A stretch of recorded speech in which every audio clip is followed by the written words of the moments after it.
ఈరోజు మనం ఇంట్లోనే ఈజీగా కొత్తిమీర చట్నీ చేసుకుందాం. కొత్తిమీర చట్నీకి కావాల్సిన వస్తువు ఫస్ట్ శనగపప్పు మినపప్పు వేపించుకున్న తర్వాత కాసేపు ఆగి జీలకర్ర వేపించుకోవాలి. అలా కాసేపు ఒక 2 minutes ఉంచాలి. 2 minutes లేదా వేగేదాకా ఉంచాలి. తర్వాత టమాటా వేసుకోవాలి. తర్వాత కొంచెం తిప్పేయాలన్నమాట.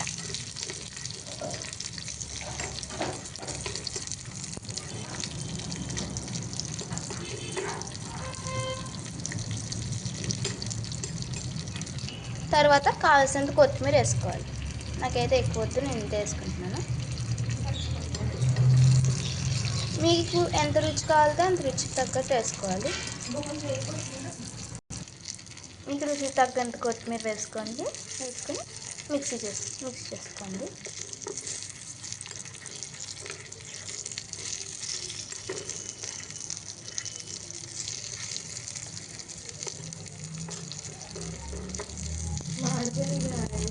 తర్వాత రుచికి తగ్గంత సాల్ట్ వేసుకోండి. నేనైతే కల్లుప్పే వాడతాను.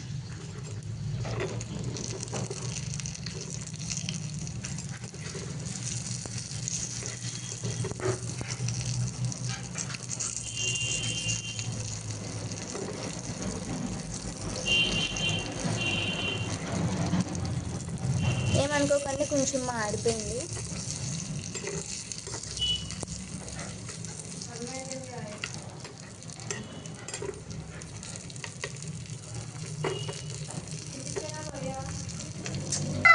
మిక్స్ చేస్తున్న తర్వాత రోకలు చేసుకోవాలి. స్టవ్ మీద నుంచి దించేసుకోండి. మనం దీన్ని దంచుకోవాలి లేదా మిక్సీ పెట్టుకోవచ్చు. నేనైతే నేచురల్ పద్ధతిగా చేస్తున్నాను కాబట్టి ఇలాగే చేసుకుంటున్నాను. నా దగ్గర రోలు అవైలబుల్గా లేదు, అందుకనే దీంతో దించేస్తాను. తర్వాత ఇలా దంచుకోండి.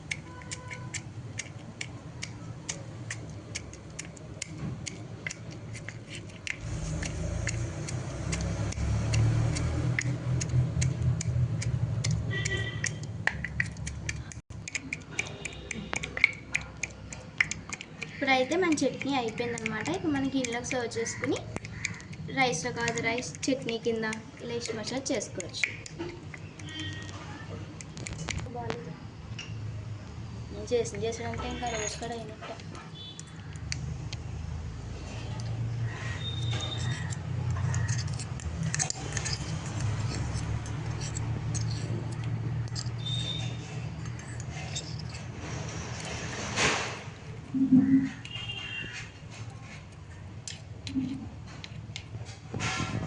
Healthy chutney ready at home.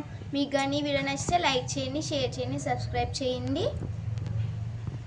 మరిన్ని వంటల కోసం మన ఛానల్ని సబ్స్క్రైబ్ చేసుకోండి.